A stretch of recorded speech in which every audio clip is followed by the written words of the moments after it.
Hello everybody and welcome back to New York Talk. We've got a rare loss at home to talk about, if I'm being honest. Not the best. There are a couple players who weren't the best. I mean, we can't be too disappointed because it's against 13th League, which, fair play to Luton, keeping the pressure on Sheffield United. But after the performances against West Brom and Norwich, it feels like a bit of a downer, doesn't it, Matt? It does. Actually, really, for me, it's really important not to get too down. The Luton are one of the favourites to go up. In the playoffs, they're going to be my pick, assuming they don't go up automatically. They're one of those teams that make you look worse than you actually are. When we beat teams, it's because they're rubbish. I think Luton do that to other teams as well. So I don't think it'd be too down. There were some really poor individual performances. We defended really well. I know we lost 2-0, but we defended really well. The Vickers had to pull off a couple of good saves, saved a penalty, still conceded 2. Connor Coventry was excellent. I think that's worth a shout out for him. Other than handballing, Wes was really good. Stupid handball, but it's one of those things. I don't think we were ever going to win the game anyway. But I would have liked to see more attacking intent. I thought we lacked massively going forward, and that's a concern for Tuesday with Burnley coming to town. Burnley will put a couple more passes if we don't sort of give them something to think about. Less said about Mr. Doughty, the better probably.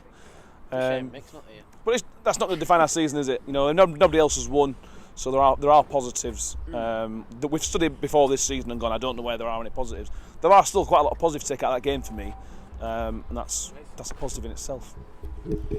Yeah, I think one of the positives is definitely Josh Vickers' grace. I mean, we highlighted it there. He pulled off an absolutely stunning save in the first half, but then unfortunately conceded from a tight angle. And then in the second half, we conceded the penalty through Wes, I think, trying to play basketball.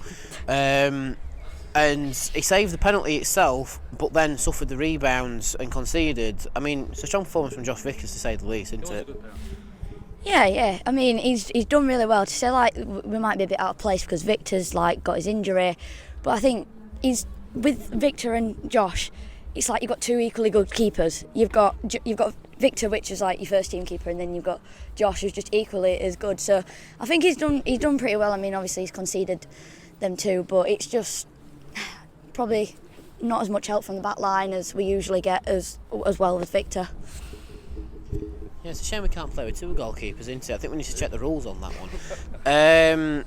But just highlighting Chio for a sec, I thought in the first half he was okay, but in the second half he sort of disappeared a little bit. We were just talking off air before we started filming that he sort of came back when he should have been making the run forward. He didn't quite have that attacking intent that we saw at, say, against Swansea, for example. Do you think it's just an off day for Chio, Matt, or do you think it's a day where he can really look at it and just go, I need to improve certain aspects? He's got to improve. I mean, he's not been great recently, to be honest with you. I'll nick somebody else's joke and say we should ask FA if we can play in green. Just Chio in green the rest of the season. It was poor today. There's no getting away from that. It was anonymous against Norwich. It was pretty anonymous against QPR. I might be laying into him a little bit. I don't think he's been great since the international break, to be honest. And that is a worry.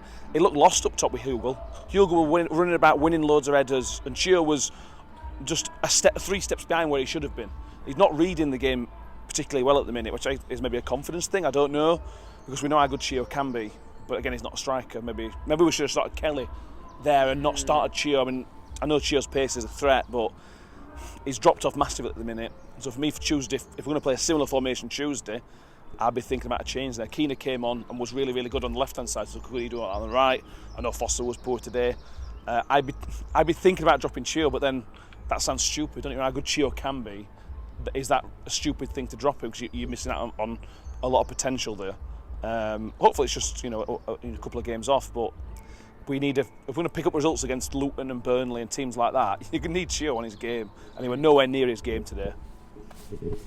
Yeah, it's a big run-in now, isn't it, Grace? I mean, we've got the team that's already promoted, a few teams at middle, another team who's chasing promotion, and then the team that's still technically fighting relegation at this point in time. I suppose one positive to look at the Burnley game is we can stop them getting record points. But at the same time, do you think we can turn it around between now and Tuesday? I mean, might be a little bit of a struggle between now and Tuesday, but I think we're more than likely to be capable of it. I mean, when I found out that Burnley got promoted, I thought, oh, they're going to sit back for the rest of the season. But I saw result of a day, and it was like, yeah, no, they're not sitting back. So, yeah, I just think it might be a bit hard to try and turn around, but maybe we could come out different personality, different commitment. So you never know until you actually get to the game. Yeah, so let's just do the survival roundup as it stands. I believe this still leaves us 18th with 45 points, which isn't bad. The only team round us to have picked up points is Reading, who picked up a draw, so they've gone up to 42. Yes. Yep, which isn't too bad. And I'll come to the young un for this question. Do you think Rotherham's going to stay up this season? No! Yeah! You're off, you'll go and see you later. Make your own way home. Right, Matt, are Rotherham staying up this season? Yeah. I've been saying this since probably February. I think this team's got too much. Today and Tuesday is not going to define our season. We're still only two good performances away from staying up. That's a really, really good result for them today. That's a really good point at home to Burnley. But they've got to pick up at least 2 more wins to get ahead of us. Hang on. Just doing the math, that means Burnley have to win every single game to break the record points now, which is very interesting. Unlucky Burnley. I'm still annoyed at that result, by the way. Grace, are Rotherham staying up this season? I hope so. I'll cry if we don't. Because I came last season, League One, and then we went up to Championship. If we go back down again, I'll cry. But yeah, I think we will stay up. I mean, this team's got everything that they've got in them, and they're getting it in every single game. Sometimes some players are not on the best form, but they come out again and again, showing it's like Conor Coventry. He comes out and he's better each time he comes out. But I think they've got it in them to actually stay up. And after that showing against Luton, we are into the final 5 of the season. And I think Rotherham's going to stay up as well. Why not? We'll chuck that in there. So thank you very much for watching, everybody. Subscribe to the channel. We are nearly at 1,000. And remember, I'm eating that fermented Swedish fish if we get to 1,000 subs before the end of the Wigan game. So make sure you subscribe to see my pain live on YouTube. And we're back on Tuesday for the game against top of the league Burnley. See you later, guys.